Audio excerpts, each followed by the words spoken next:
Hi, everybody. Welcome back. How was lunch? Good. I'm Debbie Anderson from the Rancho Santa Fe Foundation, and along with Sharon Goodson, who you met earlier today, I'm honored to be co-chairing San Diego Grantmakers Philanthropy in Concert. After Emmett Carson's provocative prelude this morning and the medley of Phil chats that you saw a little while ago, did you strike a chord in your breakout session? Good.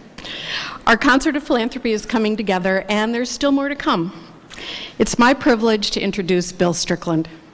Bill is the founder, president, and CEO of the renowned Manchester Bidwell Corporation, Manchester Craftsman Guild, and the Bidwell Training Center.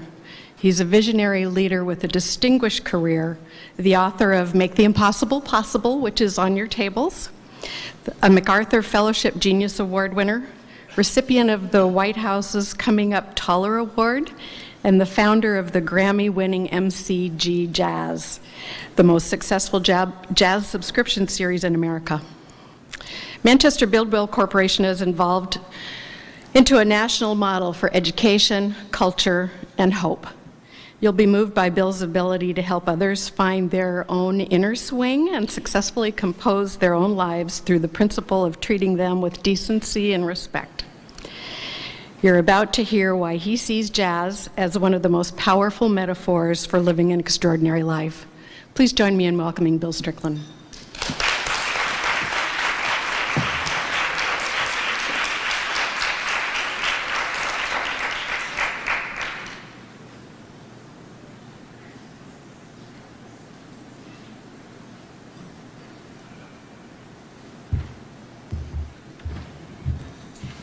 Thanks for the invite. I'm going to show you some pictures. Relax.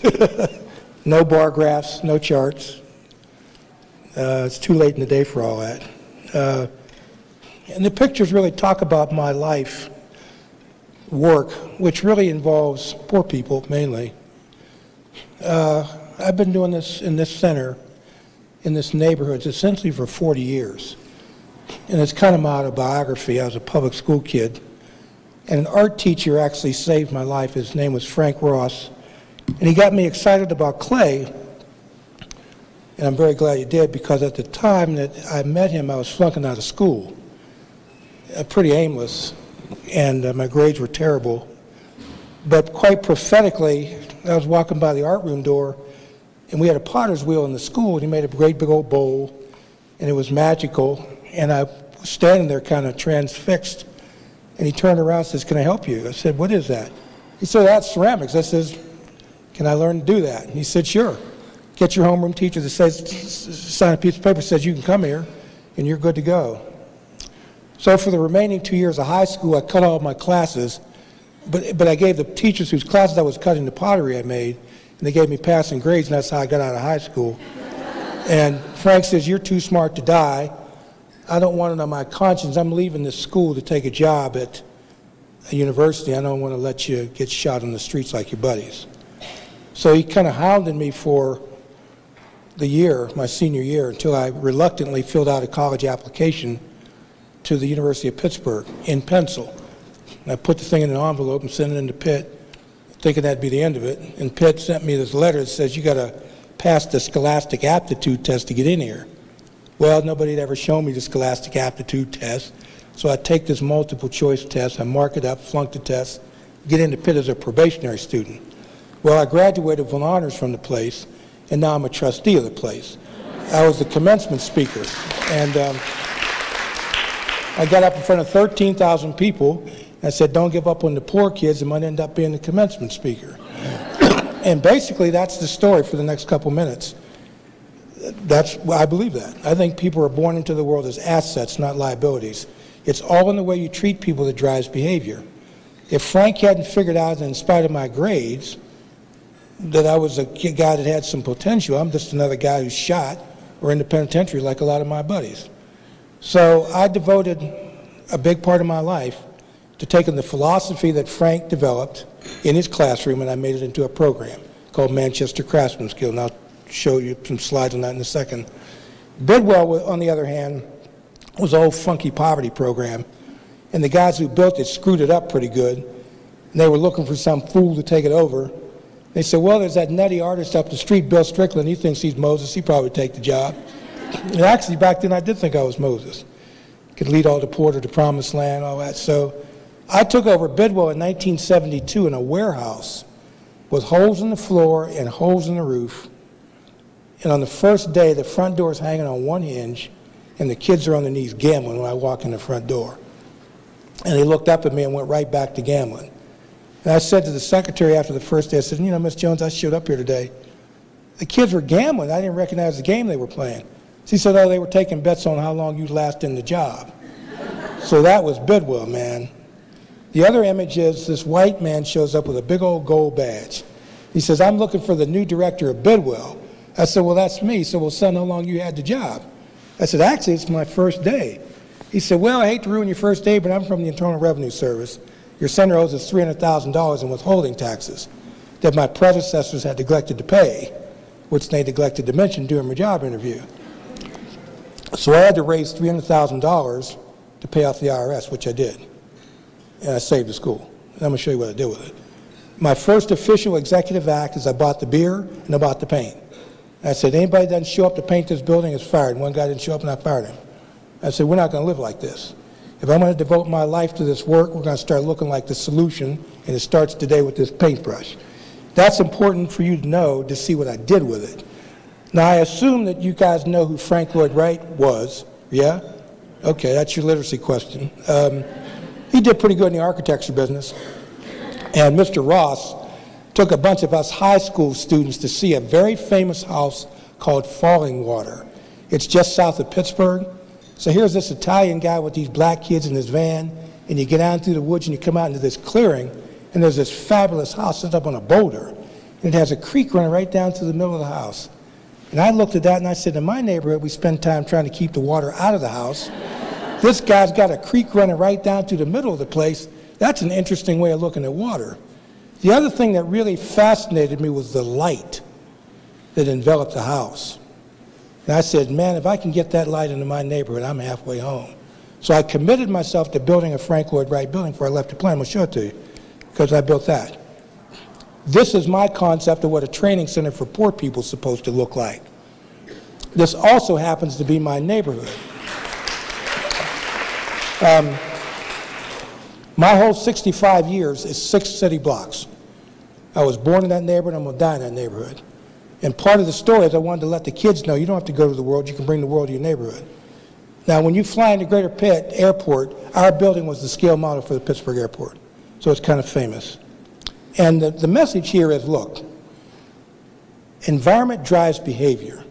Beautiful environments create beautiful people. Prisons create prisoners. So what I figured out, the reason I won the MacArthur Genius Award, oh, by the way, in my class was a guy named Stephen Hawking. He and I won the MacArthur together. The black kid who gets into college on probation who flunks the SAT test, and the greatest physicist is Albert Einstein. Don't judge the book by the cover, man. That's the point. That's the entrance to the building. We have fabulous artwork throughout the building. It's all my taste, because I raised all the money. I said to my board, when you raise the money, we'll put your taste on the wall. But we have quilts and calligraphy and clay, and everywhere your eye turns, there's something beautiful looking back at you. That's quite deliberate. We now have probably $200,000 worth of artwork on the walls without an anti-theft system. And in 26 years, we've never had one act of graffiti or vandalism or theft. Zero. When you come visit, you will not walk through a metal detector because there isn't one. And there are no security cameras. And we're in the highest crime rate neighborhood in Pittsburgh. 2 murders last month. If we have time, I'll take you to my old high school. It's 4 blocks away. It's steel doors, metal detectors, bars in the windows, and security guards at every point in the hallway with walkie-talkies. That's called a prison. That's not a school. This is a school. It's quilts and calligraphy and clay. That's our boardroom. I commissioned a Japanese cabinet maker to do 60 pieces of furniture for our school. Hired a guy from Kyoto, Japan. In the old days, Bidwell was a building trades program. A friend of mine went to Kyoto, married this dude and brought him back to Pittsburgh. And she said, my husband's a woodworker and I was wondering if you give him a job. So I said, well, bring the guy over, I'll talk to him. Well, he didn't speak any English. And you can imagine how much Japanese I speak. But I found out he had studied with George Nakashima. And Nakashima is one of the great Japanese-American woodworkers of all time, and I was hip to Nakashima. I said, tell your husband I'm going to give him a job teaching carpentry. And she did, and she stood up and bowed. I said, please tell Mr. Strickland I'm really grateful for the job. I apologize that my English is so poor. I said, well, tell your husband that the students he's going to work with don't speak English either, so they ought to get along fine. And I hired this guy, and we got 60 pieces out of it for our school. That's black walnut. Now, we spun him off into his own business. He has a year waiting list doing furniture for rich people in Pittsburgh. But environment drives behavior. Beautiful environments create beautiful people. I even have fresh flowers in the building every day, not plastic. I'm not trying to offend anybody's sensibilities, but I'm not promoting plastic flowers. I have never figured out the aesthetic contribution of plastic flowers to the world. But now that I'm getting to be a big shot, speaking in San Diego and this and that, we had a bunch of high school principals come over and see my school. They said, man, Mr. Strickland, this place is fabulous. And we were really blown away by them flowers. How'd them flowers get there? I said, oh, well, I got in my car and I went out to the greenhouse and I bought them and I brought them back and I put them there. You don't need a task force or a study group to buy flowers for your kids, man. The children deserve fresh flowers in their life. The cost is incidental, but the gesture is very significant. The reason why I won the MacArthur Genius Award is I figured out the cure for cancer of the spirit. It's sunlight, and it's flowers, and it's food and affection. That cures cancer. That's why we have fresh flowers in our building every day. That is not by accident. I hope you eat Heinz ketchup out here in your hometown. Well, good to eat more of it. I don't know where your politics are about ketchup, but I stand with ketchup.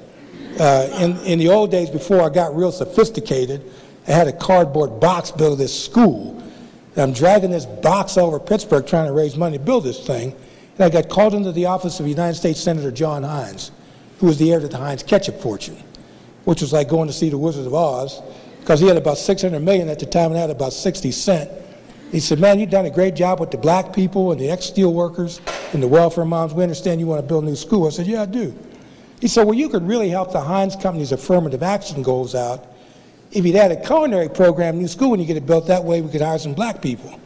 Well, we were a building trades program back then, remember? And I said, Senator, I'm really reluctant to go into a field I don't know anything about, man. But I promise you, give me the money, we'll build the school, and I'll come back and we'll get that culinary program going just like you asked. And he sat real quietly and he said, well, what would your answer be if I said, give you $1 million? I said, Senator, it appears that we're going into the food training business. And he did give me $1 million. But as importantly, he allowed me to head of research for the Heinz Company, and we created a gourmet cooks program in this $1 million kitchen, and we've never looked back. It's been a heck of a ride. We lost John to a plane accident. I believe that he would have been handing the keys to President Obama in the White House, but he didn't make it. But as God is my witness, when y'all come to Pittsburgh, you'll feel his presence in this building, big time. So we train people to be gourmet cooks, and pastry chefs, sous chefs, and so on. It's 12 months, and we take people with no background in food, and at the end of the program, they're working in Ritz-Carltons and Marriotts, and they're doing fine. They're out of poverty, and they're not coming back. That's our pastry department. We took the design, in fact, from a Ritz-Carlton hotel, and we built one. Paul Prudhomme, the Louisiana Cajun chef, helped design this thing. That's in celebration of a salmon I caught in Lake Michigan and brought back and did my version of a fish fry, which was smoked salmon and salmon with gravlax and salmon with crab meat, 3 forks, 3 knives, ice sculpture, imported wines. And a corporate buddy of mine was so taken with the center, he gave me a check for $300,000. One piece of salmon, $300,000. So as you might suspect, we now do salmon presentations quite regularly at our school. This is lunch at the school every day. We've come to the conclusion it's very difficult to teach people when they're hungry. So the answer is give them something to eat, but we don't do fast food, we do gourmet food. So if people tell you that you can't serve gourmet food to welfare mothers, you can send them to Pittsburgh. I've been doing it for 20 years. You just have to want to do it bad enough.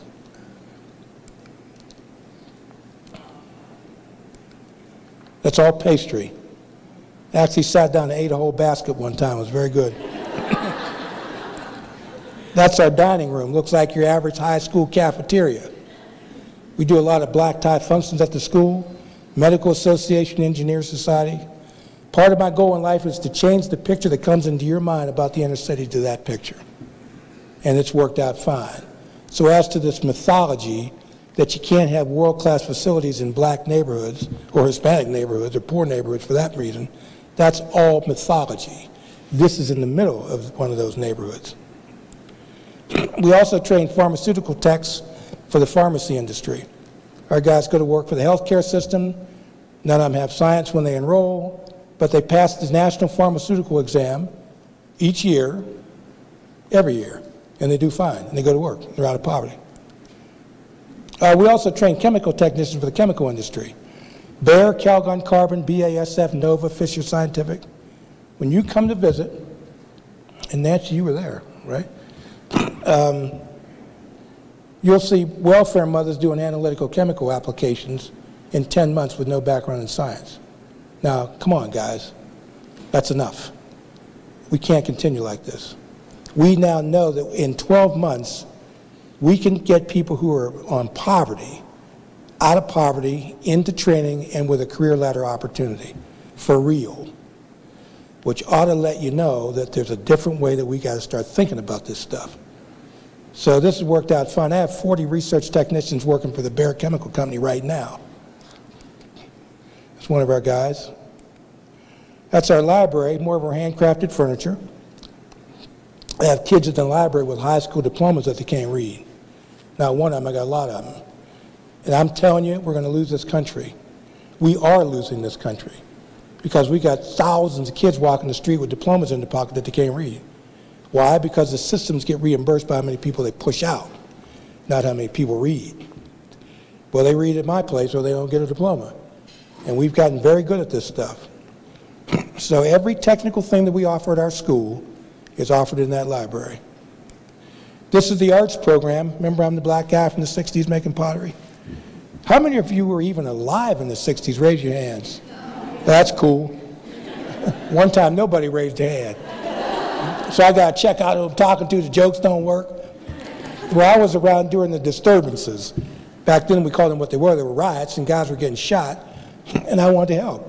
So the bishop of the Episcopal Diocese, Robert Appleyard, took a liking to me, and he used to give me checks out of the bishop's discretionary fund. That's how I got started. So this was started by a white Episcopal bishop who believed in this black kid who had visions of pottery in his head. And the church owned a little row house, which they donated, and the bishop gave me some money. My father and I built a kiln out back in the backyard, and I started dragging kids in off the street to save the souls with clay. And I started hearing back from the school system that the kids were starting to show up more regularly. And after a couple years, I figured it out. There wasn't anything wrong with the kids. The school system was the problem. They needed clay, sunlight, flowers, and some decent food, and you could cure, for the most part, what was troubling these kids. So nowadays, I graduate 95% of our kids from the school system, where we have a partnership, every year for close to 25 years. We have doubled the effective graduation rate of these children using the arts as an intervention strategy. This is not art to train artists. It is art to save your life. Most of the kids we work with when they go to college are not artists. Doesn't matter. The arts is a bridge to walk across to a new life. You can't teach them algebra if they don't want to live. The first thing you got to do is to get them to agree to stay on the planet. And the arts does it because it appeals to that hemisphere where the human imagination lies. You unlock imagination, you unlock learning. That's the big idea. So we do clay photography and digital imaging. There's clay. This is all kids' work. Artistic aptitude, whatever that is not a requirement to get into the program. I don't care about artistic aptitude. What I care about is that there's enough of a little flame left that we can nurture it back to life. And these kids all come here voluntarily, and we have a waiting list 3 deep for a program in the middle of the inner city of Pittsburgh. And you come there, and it looks like the United Nations. We got black kids and white kids and Hispanic kids, Asian kids, and they all get along fine, man, without giving a civil rights speech. What we discovered is world-class centers create world-class kids, and that's the answer. You don't need a busing program. You need a program to run good schools. You run good schools, the kids will show up. You know why? Because their mothers will bring them there, that's why. They do at my center. This is all kids' work. This is a mosaic project we did with the kids. This is one of the pieces. And the kids did that for the school. These are all the kids with no ability, remember. All the poor kids. Well, if you give them tools in the right environment, that's what inner city kids are capable of doing in a very short period of time.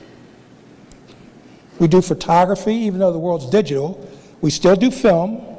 We go from film and processing all the way to digital in the same space. The kid who took that picture is out here working for Disney. This is the gallery. This is the student show. This is our concept of how to market the artwork of poor kids. Our culinary program does a formal food presentation. There's a museum quality invitation printed. And nowadays, we even got the parents coming. 20 years ago, we'd do these shows, now the parents would show up. So the kids would break their backs, they'd work real hard, they'd have a fabulous show, great food, museum quality invitation. Now the parents would show up. And the kids would start tearing up. So I got tired of looking at that. So I hired one of my buddies. He got off into saving souls for Jesus. Dragging guys out of bars with a Bible and all that kind of stuff. I said, I want you to come work for me. You got to tone down the Jesus stuff, but keep the enthusiasm, man. I can't get the parents to come. He said, I'll get them to come. So I took the keys to the van and went to Miss Jones's house. Miss Jones, I knew you wanted to come to your kid's art opening, but you probably didn't have a ride. So I came to give you a ride. We got 20 parents and 30 parents the last show, and we counted them. We had 300 parents show up, and we didn't pick up one parent. Why? Because now it's not cool not to show up and support your kids at the Manchester Craftsman's Guild art opening, or people think you're a lousy parent. There is no statistical difference between white mothers and black mothers and Asian mothers and Hispanic mothers. Mothers will go where their kids are being nurtured every day of the week. So we got that problem figured out. This is actually an old slide. As Patty in the back, Melmoth, my dear friend and godmother to my daughter, Olivia, will tell you, because we've known each other pretty close to 20-some years. In the old days, before I got real fancy with my little PowerPoint, I actually had slides in a box with duct tape on the corner and a slide projector. And I got called out to a place called the Silicon Valley. So I showed up with my slide projector, and these people looked at me like I was from Pluto, man. But that's cool. I blew off the desk, plugged in my little slide projector, told my story. The lady came out of the audience, and she said, wow, what a story. My only criticism is your computers are getting a little bit old. Well, I ain't no high-tech gal. They all look about the same to me. I said, well, what do you do for a living? She said, oh, I help run a company called Hewlett-Packard. There's some idea there's an instantaneous solution to this problem. And we got $750,000 worth of HP and a systems engineer to go with it. And we now have one of the hippest digital imaging centers east of the Mississippi River. And I'm putting kids into the Rhode Island School of Design right out of the imaging center. But I keep this slide in here for nostalgia reasons, and you never know when an Apple representative might be in the audience.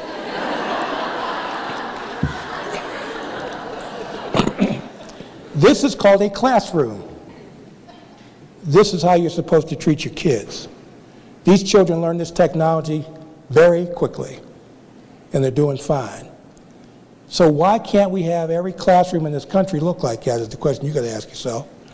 If I'm able to figure it out without a dedicated source of funding, hello, we ain't going to make it, guys. I hate to tell you. This has got to change. But also build a music hall. Thank you for playing the music on the CD. I built a music hall mainly because Mr. Ross, my art teacher, used to bring in jazz albums when I was 16 years old. He said, you need to check this music out, man. And in the old days, there were a bunch of real hip Catholic brothers who created something called the Pittsburgh Jazz Festival. It was a couple of monks, man, who were into jazz. So I used to go to the Catholic Jazz Festival with Mr. Ross. And I said, someday I'm going to build a music hall so we can hear this music in a center. And I did. I built that. Unfortunately, Frank was killed about 3 years before I built this music hall, or the center, with his wife in a traffic accident. So he never lived to see it built. But he did live long enough to know that I was going to be okay. I'd graduated from school, I'd started the program, and I was flying jets at that point as well. So Frank knew I was going to be fine. So in 1986, a guy named Dizzy Gillespie shows up. And I said, why would you come to a black school in the middle of the inner city that doesn't even have a reputation in music? He said, Billy Taylor told me a black guy built it, and I didn't believe him, wanted to see for myself. And you ought to build one of these centers in every city in this country, and I'm going to help you do it. I said, well, you came here, that's enough. He said, no, I'm going to allow you to record the concert. I'm going to give you the rights to the music, which he did. And then a piano player named Herbie Hancock showed up. And then Shirley Horn and Betty Carter and Nancy Wilson and Dakota Staten and the Basie Band and Tito Puente and Stan Kenton, not Stan Kenton, Stan Getz's band showed up. A guy named Dave Rubeck. And it's been a heck of a ride. We now have 600 recordings. The most important collection of jazz recordings in the world in one place is in our center in Pittsburgh. And we've won 5 Grammy Awards. And we're in the record business. MCG Jazz is the hot, young jazz recording label in the United States of America in a black neighborhood with a high crime rate. That's the place I filled up on opening night. If you'd have dropped a bomb in that room, you'd have wiped out all the rich people in Pennsylvania because they're all sitting there, including my mom and dad who are on the left-hand side in the 3rd row. They're both now deceased. But they lived long enough to see their kid build the center in the neighborhood and open it up black tie. The next night I had the neighborhood come in because I wanted to establish the principle that you don't have to own a tuxedo to be treated like somebody wearing one. And I knew people would start talking about that. So we now sell out all of our subscription in season 3 weeks after the season's announced in the middle of the inner city of Pittsburgh. And we've never had one incident since we've been open. There's Dizzy. That's Billy Taylor, Jerry Mulligan. Their album made the top 10. Pat Metheny and Jim Hall, their album made the top 10. And you've heard of Paul Simon? Well, his engineers designed that acoustically perfect recording studio for free. So we have one of the best digital recording studios in America.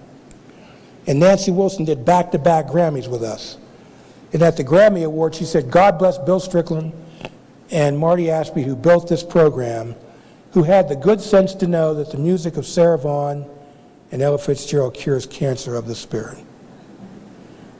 What she didn't say, but I'll say, she was right. And the music of Snoop Dogg causes cancer. Very different. One's about life, the other's about death. I'm going with Nancy Wilson. Thank you very much. These are all children from the public school. When they reach 3rd grade, we bring them over for music. We don't call it jazz. And they're acting wild like 3rd graders, of course, until we break into our interpretation of the Flintstones, and then we roll into Batman, and the place is swinging, man. And the kids are so excited to be in a place of hope and joy. The problem is they got to go back to school. So they go from elated to depressed. So I'm advancing a new concept. Why don't we start building schools that kids are excited to go to? If you can get them excited to go there, you can teach them something. Patty Malmuth's goddaughter, Olivia, goes to a little private school for girls called Ellis. And she cries when she can't go to school. But they don't have a metal detector at Ellis or bars in the windows. And when they pull them out of the school system, I'll talk to them about my kid not a day before. This was burned out during the riots. I had to look at that going to my fancy building.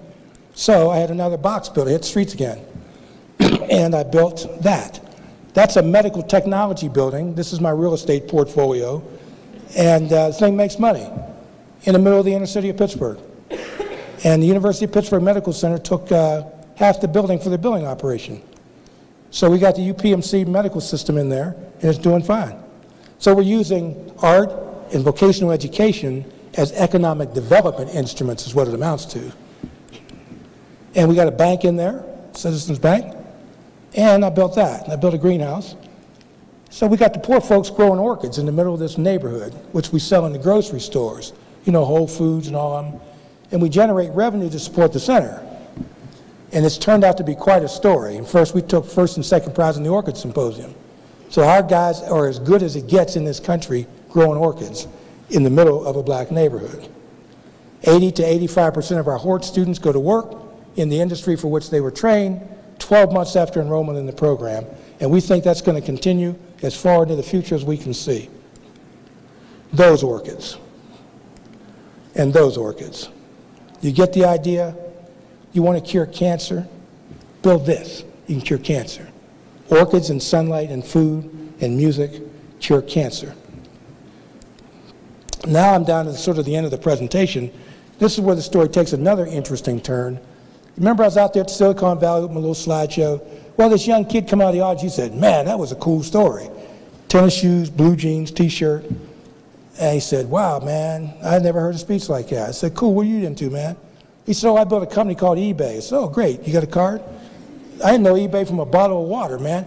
So I put the guy's card in my pocket and went back to Pittsburgh and asked one of the little techie kids, I said, have you ever heard of something called eBay? He said, oh, yeah, Mr. Strickland, that's the electronic conference network. I said, holy smokes, man. I met the guy that built the company, so I called him up. I said, Mr. Skull, I've come to have a much deeper appreciation of who you are, man. He said, I thought you'd figure it out sooner or later.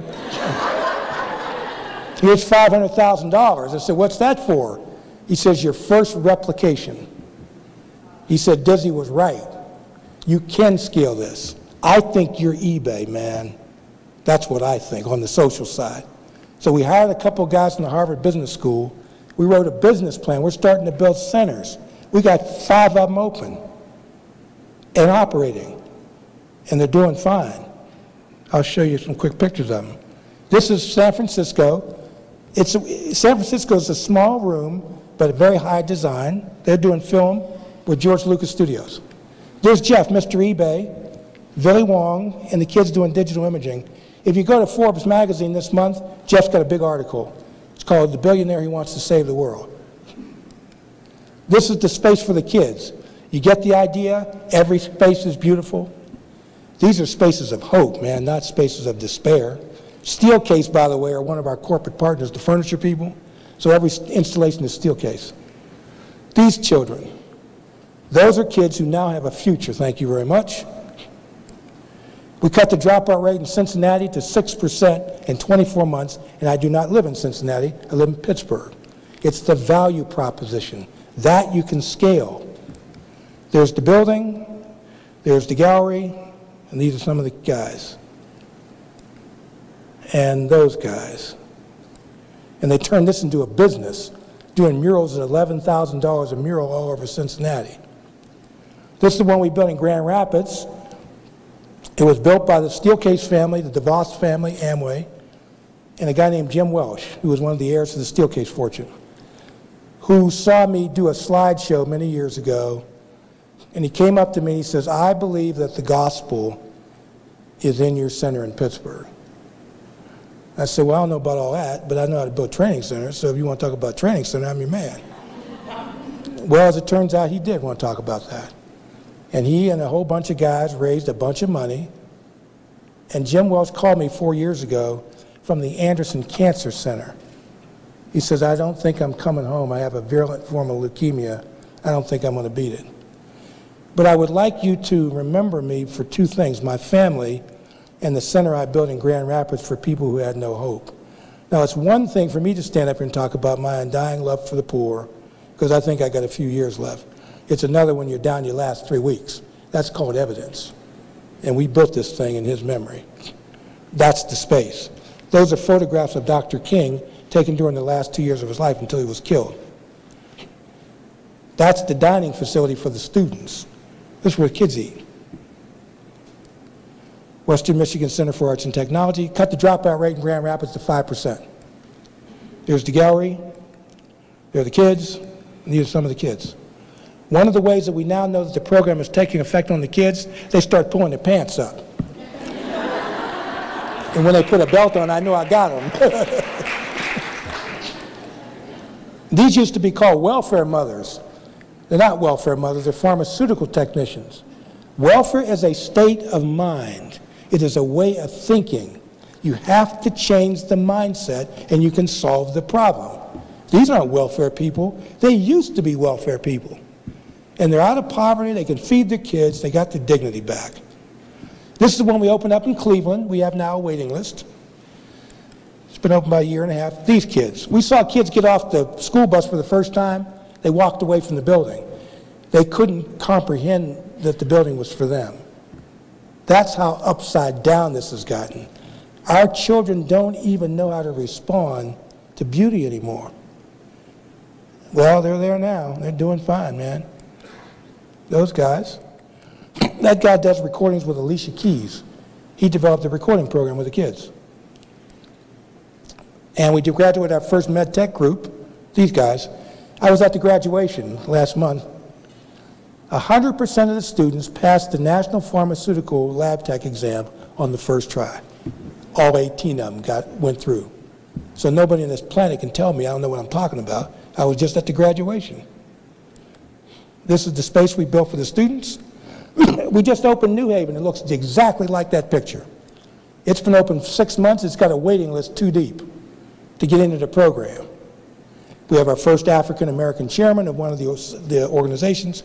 Along the way, a guy named Carlton Highsmith, Procter & Gamble bought his business out, he became a multimillionaire. His first act of philanthropy is he wrote a check for $1.5 million to build the center. I said, well, that gets you to be the chairman, man. So Carlton is the chairman and an entrepreneur and loves this. This is the one we're planning for Boston.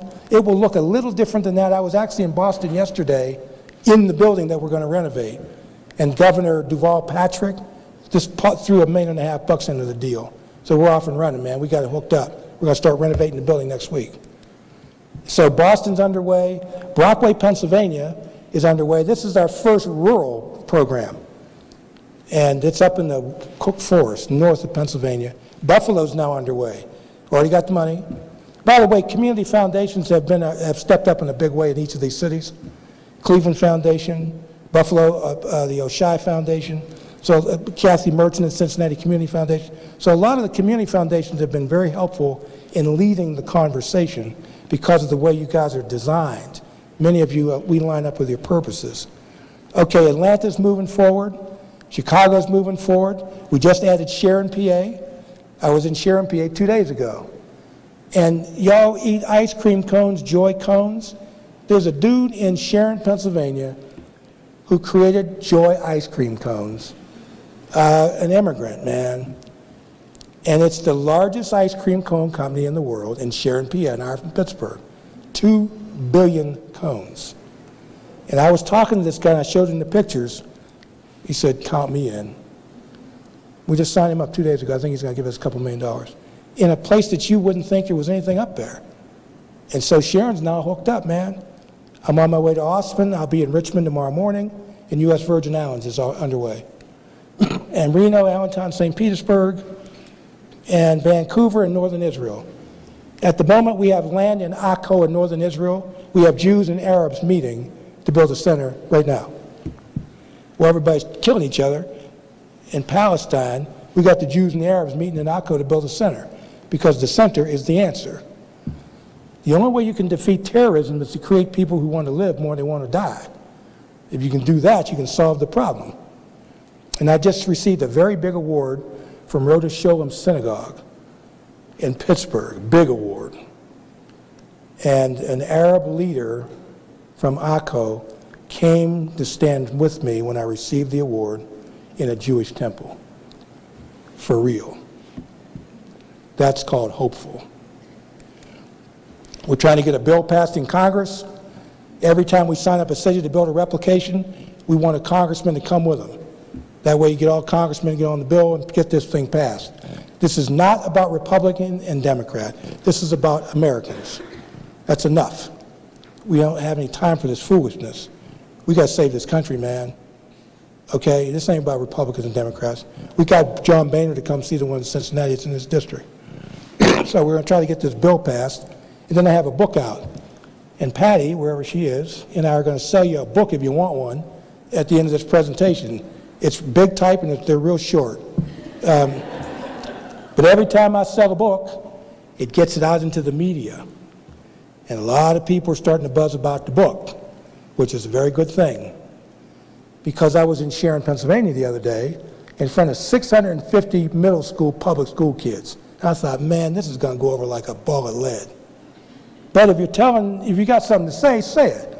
I said, hey guys, I got a box of slides, sit down. I'm going to tell you my story. I started getting ovations 10 minutes into the presentation. I got 6 from middle school kids. I said, how many of you want to volunteer up here in Sharon to build this center? I had 40 kids lined up who took the card and said, God bless you, Mr. Strickland, count us in. That's called hope, man, big time. They never met me, they didn't know anything about me 2 days ago. Well, they do now. And I said to the principal and the superintendent, your job is to get every kid in this district down to see our center in Pittsburgh, and don't tell me you can't do it, because you can do it. You guys want to turn this conversation around? It starts today, man. That's the deal. We've been sitting too long. We got to get up, turn this thing around. So my goal is to build 200 centers, at least. 100 in the U.S. and 100 around the world right now. I want to get to anybody that's willing to talk to me about building this center. It's not a franchise. It's not McDonald's. We don't own them. I don't want to own them. What I want to do is to get them set up so we can get all them poor people, like the ones I saw in this mall this morning, who are standing around with their hands in their pockets at 10 o'clock in the morning not doing anything. They need to be in training or in a job, man. Not sitting around the garbage cans in the mall. Hello? And it's those guys I want to go after. I'm familiar with your dropout rate in San Diego. We don't have to spend time on that. No problem there. We've got to build centers, guys. And I'm hoping that we can recruit a lot of you to do it right now so we can save this country. That's enough. There's no reason why we're living like this. You know, we're importing labor into the United States to have them do our technology because our guys sitting in the parking lots over here aren't being trained for technology. Hello?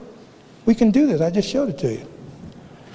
Now, I'm going to end this with a story, and if you have a couple questions after that, I'd be glad to answer. We got 20 minutes, I think, right? 10, okay. I'll do a quick story. If you have a question, I'll answer it. This is about faith. Faith. Not God, faith. This job I make look so easy is actually pretty difficult. I make it look easy because that's my job. And there was an orthopedic surgeon named Freddie Fu who liked me, Chinese guy. He said, I want you to come with them slides to the American Association of Orthopedic Surgeons and tell your story. I'm the president this year. I said, Freddie, with all due respect, I don't think a bunch of orthopedic surgeons going to hear some black guy talking about saving souls with clay in the middle of the inner city. He said, well, whether they do or not, I'm the president, so they're going to sit there and listen to you. All right, cool. So I show up. I'm the second speaker. The first speaker is an orthopedic surgeon who was talking about some guy's elbow they had cut open up on the slideshow. I had to listen to that for 45 minutes. And I got up and said, fellas, it's obvious I'm not an orthopedic surgeon. And if you don't like the speech, blame Dr. Fu. So I told my speech. I got a tremendous ovation from 3,000 orthopedic surgeons. Johns Hopkins, Albert Einstein, Mayo Clinic. And Freddie said, I told you. So we're in the receiving line. I'm meeting all these fabulous docs. And one of the docs came up to me and he said, God bless you more than you know. I said, thanks, nice to meet you. He said, no, I'm one of your kids. I graduated from your ceramics program. Thank you for saving my life. Freddie said, we knew about him, but we wanted him to tell you, man. That is called faith. That's what keeps you going. You know, I was kind of discouraged that day. I lost some funding. I'm wondering, why have I committed 40 years of my life to this? Well, whatever higher power it was, put that answer right in front of my face. And I'm hoping, because of the nature of the work you do, that you will resonate with this speech, because I think a lot of you probably believe a lot of the same things. And that's a very good thing. And if I don't get anything else out of it, maybe I've added a few friends today, which would be fine with me. So thank you very much for listening to what I had to say.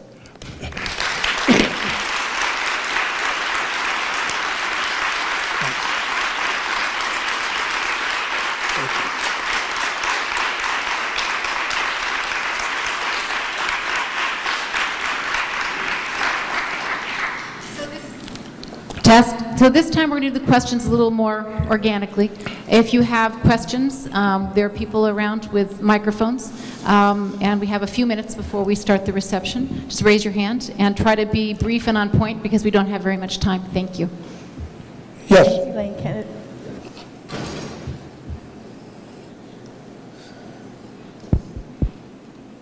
My name's Elaine Kennedy, and I'm with the Neighborhood Unity Foundation. And as my table mates now know, I'm very passionate about the machining trades, since I am one. And when I use the craftsman stuff, that's where I'm at. And we really need to do that. And we have a piece of property over on the other side of the Tubman Chavez Center that I would like to pursue with the Jacobs Center and see if we can be able to do that. We talked about light industry. I'd rather start at the other basic level of getting them understanding that. So cool. If you can talk with the Jacobs folks, I'd appreciate it. Well, I'm hoping that Okay. if there's some interest, then when I'm done with this, we'll have Nancy and our group keep some names. And if there's some interest, we have a protocol now to follow that, that does these things. There's a procedure we follow now. And the community foundation comes up with the feasibility money, or several community foundations, so we can do a study to see if the thing makes any sense. That takes 6 months to 8 months, and if it makes sense, we go forward, and if it doesn't, we don't. So that's one specific piece of homework that I can give you as an assignment to kind of move the ball down the street a little bit. Anybody else? Yeah, yell it out. What is the relationship between the centers and the particular school district in which the center finds itself? Yeah, we have a partnership with each school district in every city. The superintendent signs a letter of agreement that works with us. So this is a public school partnership program. It's not a charter, and it's not a for-profit. I deliberately am working with public schools, sometimes whether they like it or not, because we want to work with those kids who are at risk. See, if you abandon those kids, we're done. Somebody's got to work with those guys. So do you qualify for funding from any government sources? Not yet. Well, we get some VOC-Ed money here and there, but that's the purpose of the bill, is to have a dedicated funding source specific to this program. We're on our way. We'll get there. You can probably figure out I never give up. So we're going to stay with us till we get this funding. Anybody else? Yeah. I noticed in a lot of the pictures you had parents, you referenced parents a lot in your slides. I work with a lot of youth organizations that work directly with the youth, but you seem to be engaging the entire family a lot more. Can you talk about that and how it leads to your successful outcomes? Well, oftentimes the parents are part of the problem, not part of the solution. They get in front of the kids to prevent them from pursuing the answers they need. So the smart play is to get the parents involved, which we do. We'll get them down to the program. We'll have them come to the art openings. We'll take the parents on field trips. Sometimes the parents dropping off the kid at the art program will pick up a brochure on the vocational school and enroll. We've had families. Mom graduated with the kid at the same time. So you get those outcomes as well, because we want to go deep into the family. The family structure is what's broken. It's not the kid so much. It's all the things around the kid. The good news is it can be repaired. You really can do it. And we don't need a big counseling program to do it. You need common sense, which is in very short supply in our country right now. Yes, ma'am. Go ahead. I'm wondering about the level of preparation for, say, those welfare moms coming into your program. Do you end up having to do a lot of catch-up, or do you have requirements that they already come in with? High school equivalency. They got to read and do math at the high school level. If they don't, we have a program and get them there. Okay, so is that separate from the year? Or so first you get them ready, and then in a year you've got them trained? What we do is make sure that they don't flunk out of the program, right? So we'll give them the time that they need to get prepared before they enroll in the program. To train a chemical technician with third grade math is impossible. So we put their butts in a math class and learn math. Hello? Okay, get up to speed and we'll put you in the chem tech program. Sometimes it takes a year or two, but this is called hard work, man. That's called life. Hello, get up off your butt, come to school, turn the pages. That's how it works, guys. Pull your pants up. Act like you got some sense, man. This conversation has got to change, guys. We can't continue like this. It costs us more to keep people on welfare than to send them to my school. That's crazy. I don't know what it costs to lock them up in California, but I know what it costs in Pennsylvania. It's $50,000 a guy. That's going to bankrupt the country. Oh, I asked one of the state representatives in Sharon, PA the other day. He was sitting in the back. I said, Mr. State Rep, just out of curiosity, how big's the state budget? Oh, $27 billion. I said, well, how much do we spend on welfare? He said, $11 billion. I 1/3 of the state budget goes to welfare. That's insane. This is the answer, guys. And get people off of welfare and put them into work, and they go to work, get the dignity back. There's nothing good about being a charity, from what I can determine. You didn't hear anything about charity today. I didn't use charity one time. This is about training people and giving people the opportunity to show some dignity. Maybe one more, and I'll go sign a couple books. Yeah.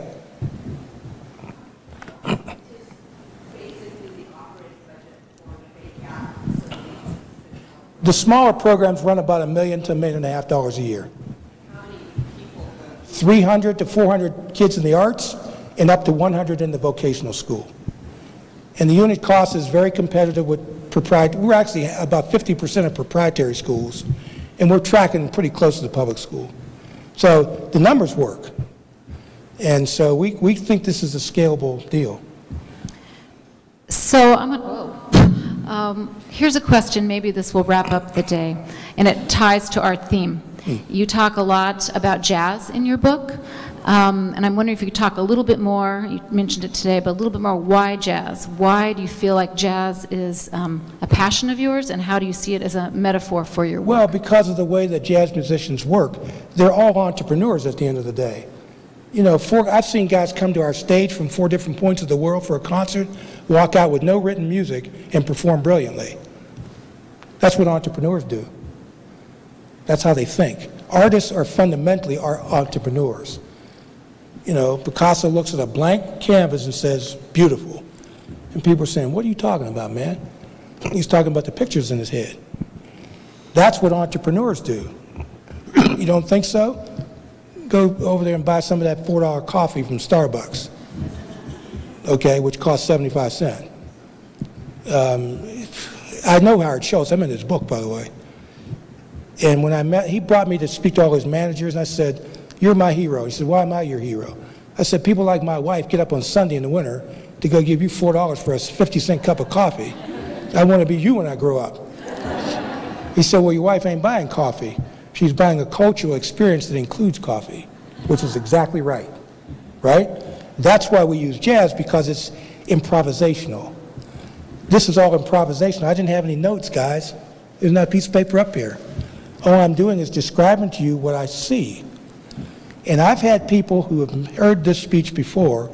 One guy said, I've heard it 8 times, and it's 8 different speeches.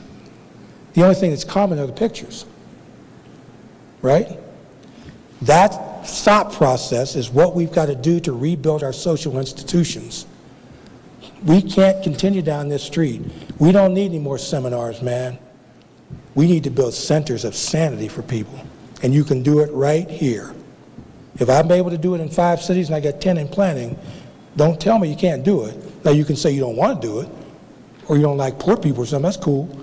But don't tell me you don't have the resources to do it. You got the resources, all right. And I'm going to play out this hand and see where it takes me. Okay? Thank you very much.